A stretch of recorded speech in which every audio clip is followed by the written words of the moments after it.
So have you been feeling run down and tired and, you're sick and tired of being sick and tired, or perhaps you get sick often, or you just, are falling asleep during the day, you feel worn out, you look tired and all that sort of thing? Well, perhaps the problem lies in your M&Ms. So not the sweet sugar-coated ones, but your microbiome and your mitochondria. So a lot of research nowadays is really starting to look at the fact that the microbiome and the mitochondria really are at the root cause of many of our issues that we're facing today. So maybe you need a little bit of a metabolic tune-up. That's what we're going to talk about in this particular episode of Healthy Savvy Life. So yes, when your M&Ms face a crisis, what do you do? And no, as I said, we're not talking about these M&Ms. We're actually talking about your microbiome and your mitochondria. And so that's what we're going to talk about in this particular episode of Healthy Savvy Life. If we've not met before, it's Corey Sievers here, and here in the Savvy team, we help you reach a higher level of health and lifestyle. So, when you're connecting with the community, you have access to all of our step-by-step action plans, innovative solutions, and all the guidance and support that you really need to get your, to achieve your health and lifestyle goals. And so our hope with this particular regular show is to give you some bite-sized chunks of ideas that you can really implement to take your health to the next level. So, yes, talking about the microbiome and mitochondria, it's an interesting topic, and we've dealt with this in some depth in some of our masterclasses. But I wanted to give you a little bit of a glimpse of of that concept here.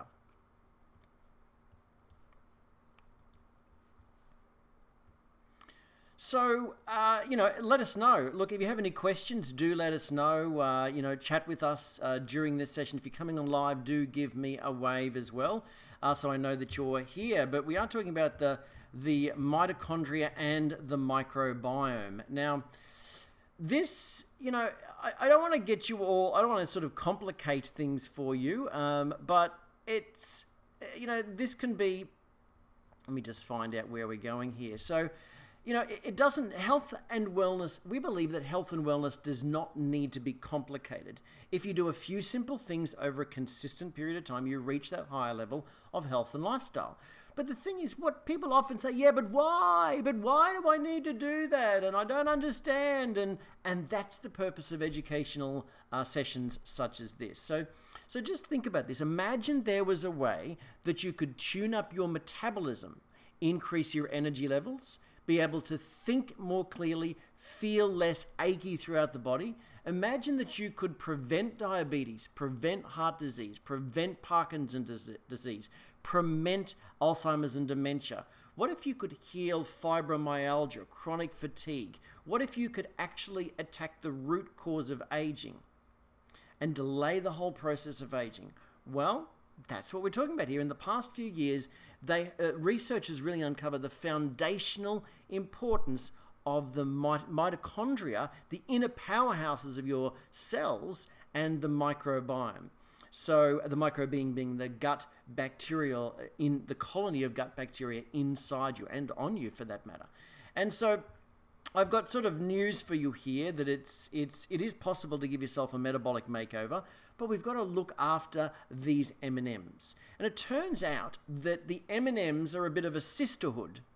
So, because essentially your mitochondria have come, they've come from your mother's side. Your microbiome, in essence, was built from your mother's side. So basically, it's a sisterhood.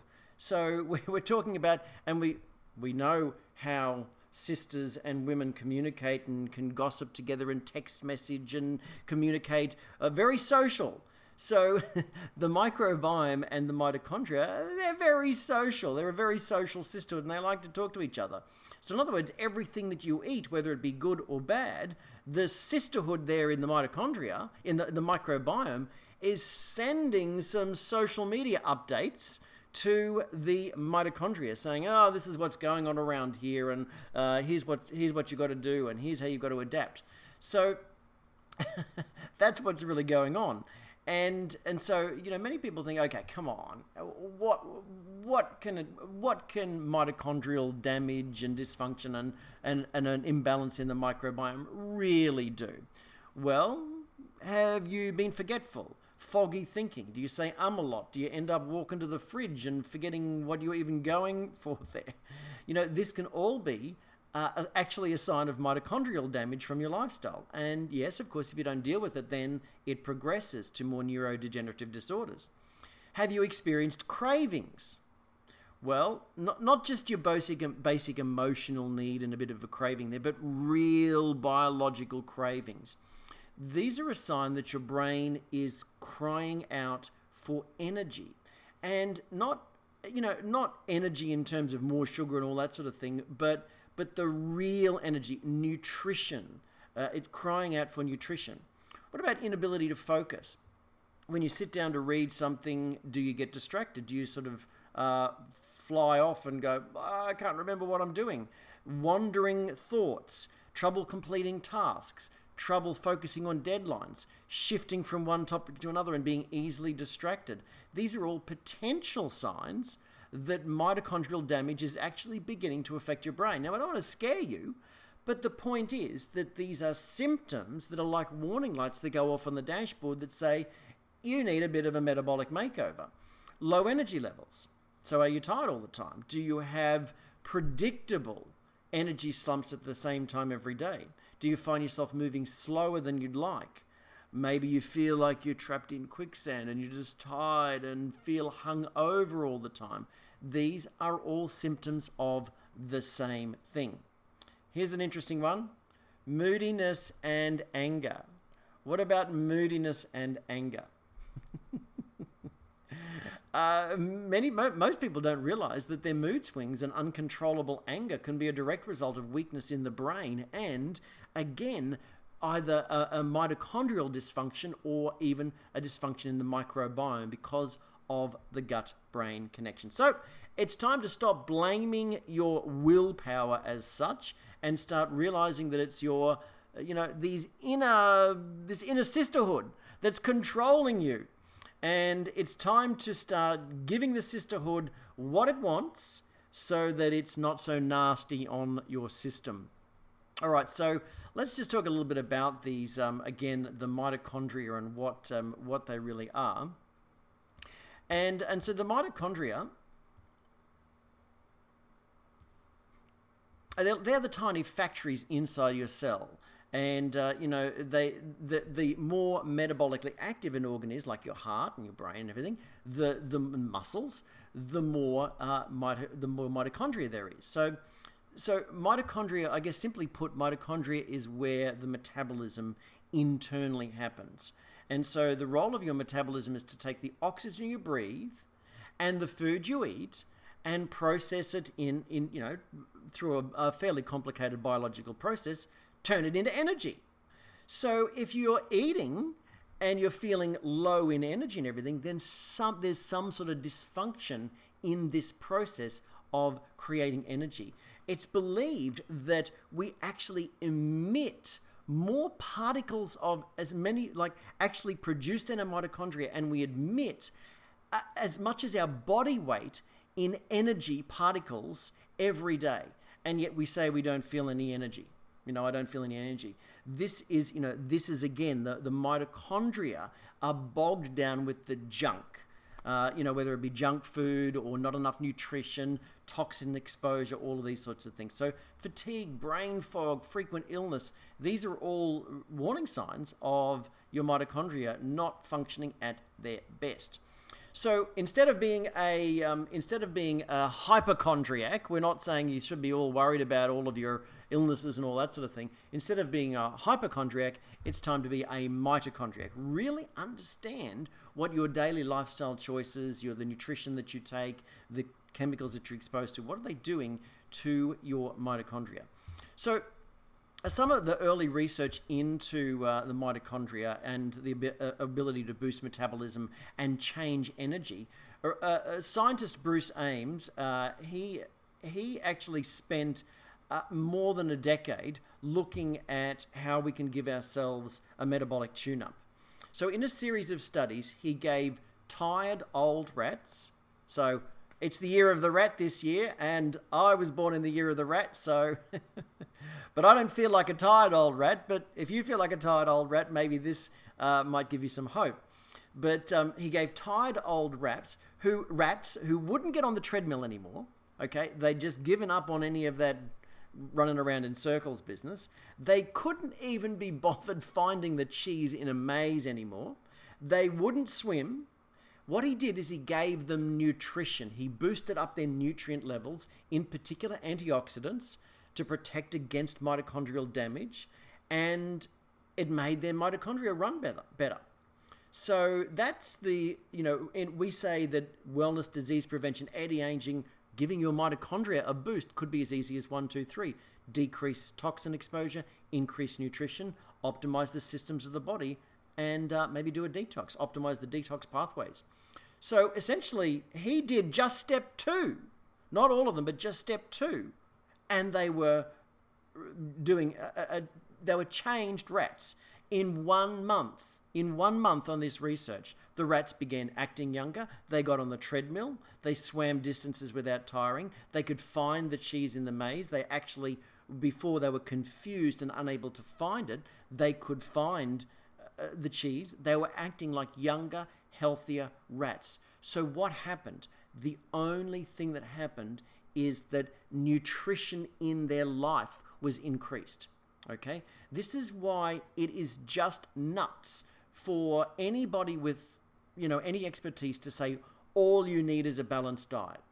Because the rats were getting a balanced diet for rats, but they were getting tired, they were getting older, they were aging faster than they needed to. When they got a nutrient boost, they acted like younger rats. So if you want to act and feel like a younger rat,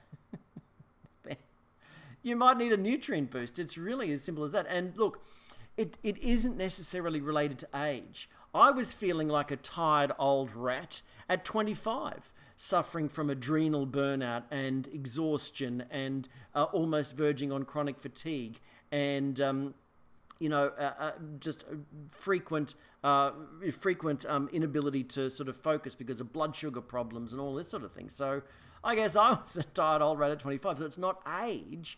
It's about your metabolic age. It's about your biological age. And so you can slow aging from the inside out by doing the right things, and in particular, looking after the mitochondria and the microbiome. And what's also really important to understand when we look at this research into the actual microbiome is that there is a gut-brain connection.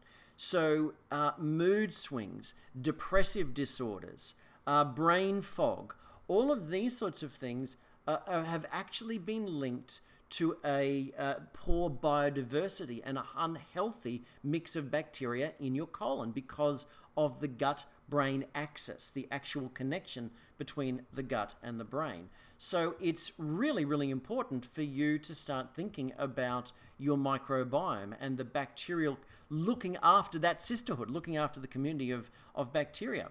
So, what this whole process here, the gut-brain axis, it's a lot of research has gone into this because this is where this whole idea of healing the gut to change the way change mood swings and depression and mood disorders and all that sort of thing. So anything like foggy thinking, stress, inability to focus, emotional outbursts, moodiness, these, they can be hormonal imbalances, but they can also be potential signs that your microbiome is out of whack.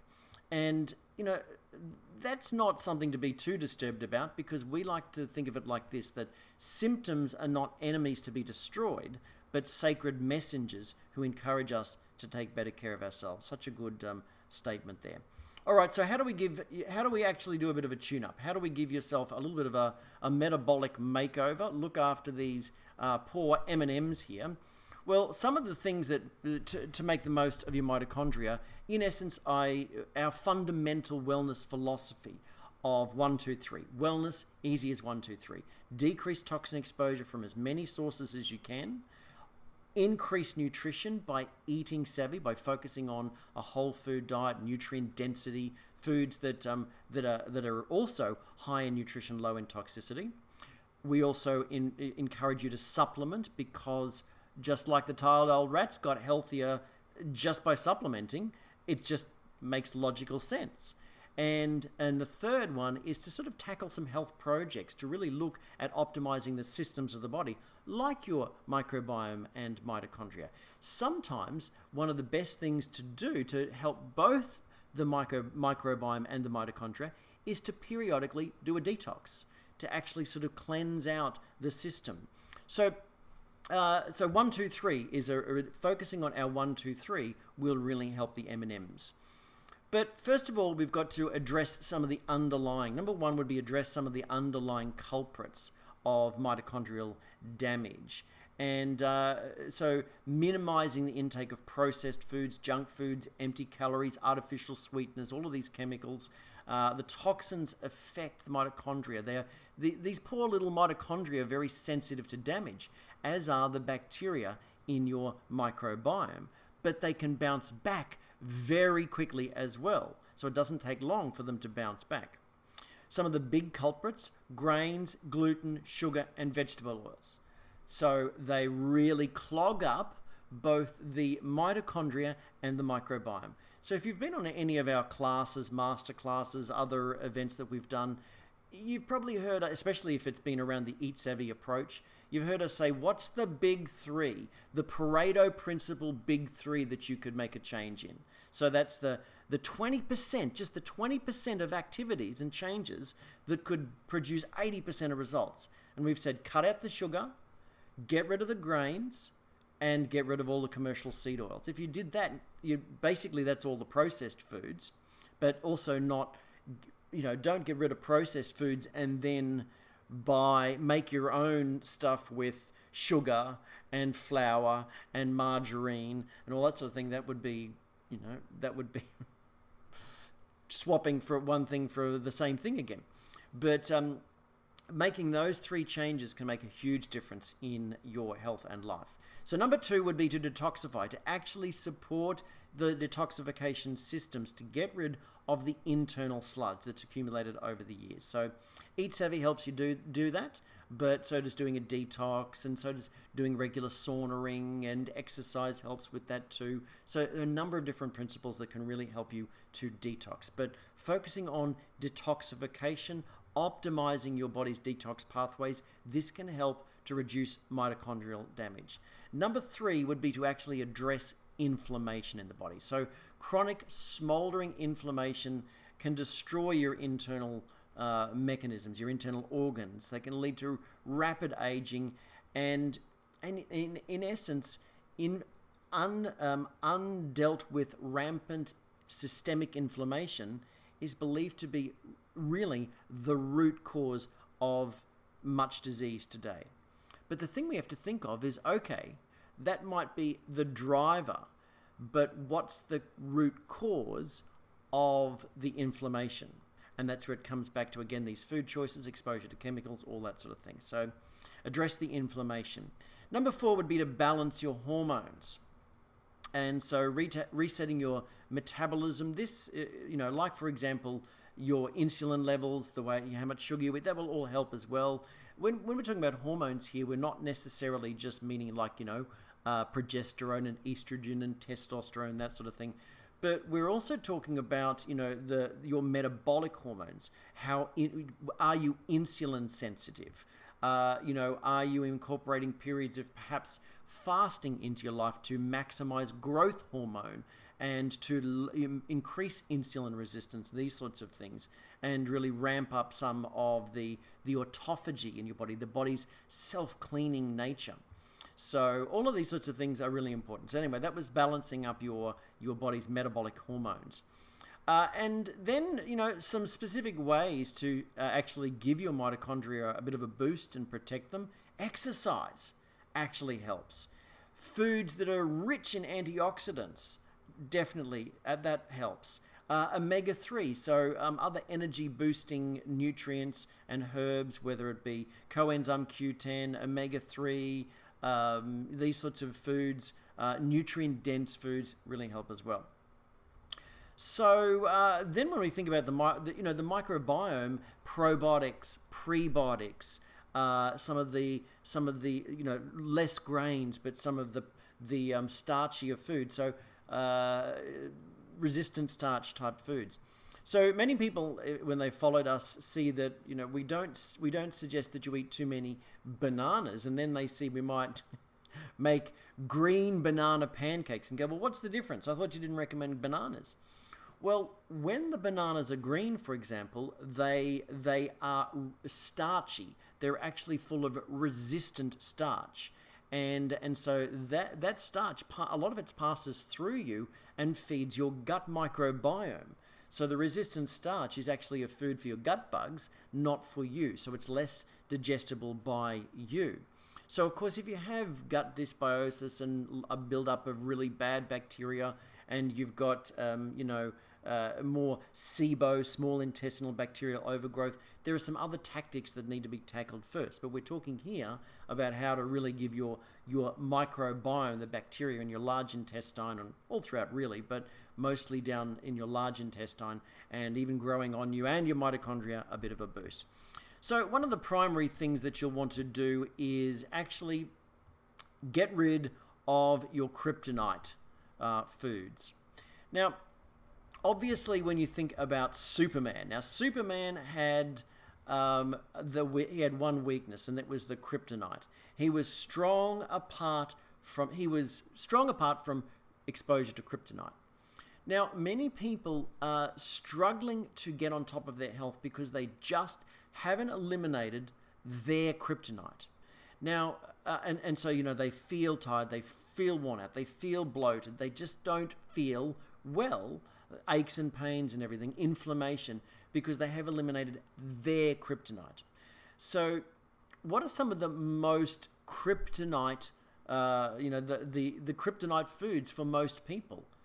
Grains, sugar, vegetable oils, chemicals, mold, being exposed to mold, anti-nutrients like lectins and the nightshade vegetables. That was a kryptonite for me that I did not realize. So I'll come back to that. So yeah, lectins, endogenous toxins from poor elimination. So, being clogged up inside.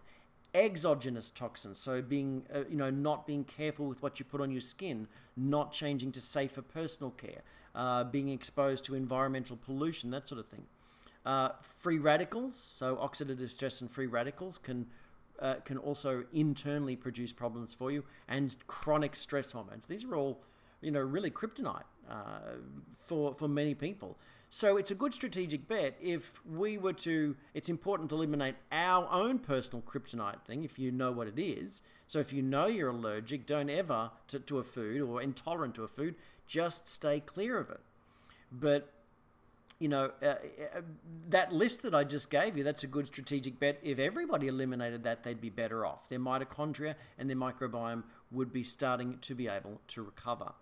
And so, I mentioned there about the kryptonite food and anti-nutrients and the things that, the problems for me. So I've identified that I'm fine with dairy. I'm fine with some things, molds. I'm actually fine with vegetable oils as well. So some of my kryptonites are mold, grain, although I can eat rice and millet and some sort of things, I don't have any problem. So it appears to be more just gluten. So gluten, molds, and the anti-nutrients, in particular the nightshade vegetables. So I avoid the nightshade vegetables and still have some grains, and I avoid anything that's moldy and whatever, and I'm a lot better. My mitochondria and microbiome bounce back, whereas when I'm exposed to those things, then I don't feel at my best. But obviously I aim to reduce all of those things. Okay, stress and all that sort of thing gets on top of everybody, but avoid your kryptonites. Really try to avoid your kryptonites. All right. So that's back to this 1, 2, 3. So for you to achieve high performance well-being, improve your mental clarity, feel better, clean up your M&Ms, it can be as easy as 1, 2, 3.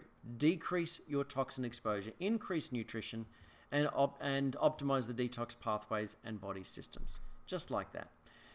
So your body will start by whispering, then it'll start talking, and if you don't pay attention, it's going to start yelling and shouting, but then you have an illness. So if you have been feeling tired and run down and all that sort of thing, now's the time to take some action. So one simple way would be to follow the Eat Savvy approach. Eliminate those kryptonite foods, have more nutrient density, get rid of the chemicals and all of that. And that is a free download. In fact, there's 12 steps to get you started on the Eat Savvy diet available on our blog. So that's it for the Healthy Savvy Life show for this particular session. So if you have any questions or comments or whatever, then please do ask. If you'd like to know more information about that, then just let us know. Type more in the comments. Some of the things that we suggest if you want to optimize your M&Ms, doing a detox, following the Eat Savvy approach, and maybe the 90 nutrient program that we offer. Even shedding weight and doing those sorts of things can really help. The Healthy Heart Challenge that we offer, these sorts of cleansing programs can really make a huge difference. So that's it for this session. Look forward to catching up with you next session. And so until then, it's Corey Sievers here encouraging you to be savvy.